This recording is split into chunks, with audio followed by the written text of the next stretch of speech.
CCTV ফুটেজে দেখা যায় গেল ১৬ মে রাজধানীর হাজারীবাগে ফটোগ্রাফার নুরুল হককে ছুরিকাঘাত করে ক্যামেরা ছিনতাই করে পালাচ্ছে কয়েকজন। বুধবার সকালে রাজধানীর ডিএমপি মিডিয়া সেন্টারে আয়োজিত সংবাদ সম্মেলনে ডিএমপির রমনা বিভাগের উপপুলিশ কমিশনার মোহাম্মদ মাসুদ আলম জানান, নুরুল হক হত্যা মামলায় ১০ জনকে মঙ্গলবার ঢাকা ও ময়মনসিংহ জেলার বিভিন্ন এলাকা থেকে আলাদা আলাদা অভিযানে গ্রেপ্তার করা হয়েছে।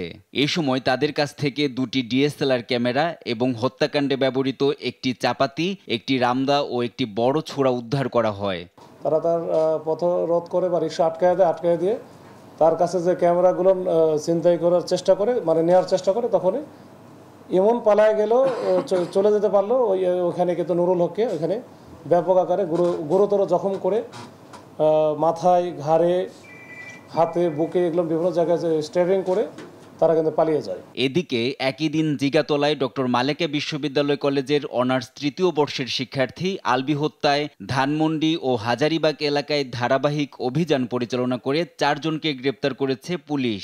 তাদেরকে উপর্যুপরি কোপানোর পরে ওইখানে গুরুতর অসুস্থ ছিল, মানে আহত হয়ে গেছিল এই যে আলভি এবং সাথে আশরাফ সহ ৪ জন। তো ৪ জনকে ওখানকার স্থানীয় লোকজন দৌড়াদৌড়ি করে এসে তাদেরকে পাঠায় দেয় ঢাকা মেডিকেলে যাওয়ার পরে এই আলভি নামে যে ছেলেটা ও মারা যায়। গ্রেপ্তারকৃতদের বিরুদ্ধে আইনগত ব্যবস্থা নেওয়া হচ্ছে বলে জানিয়েছে পুলিশ। এখন জিগাতলার যেটা আছে এটা আমরা মোটামুটি একটা এনআই নাহিদ, দেশ টিভি,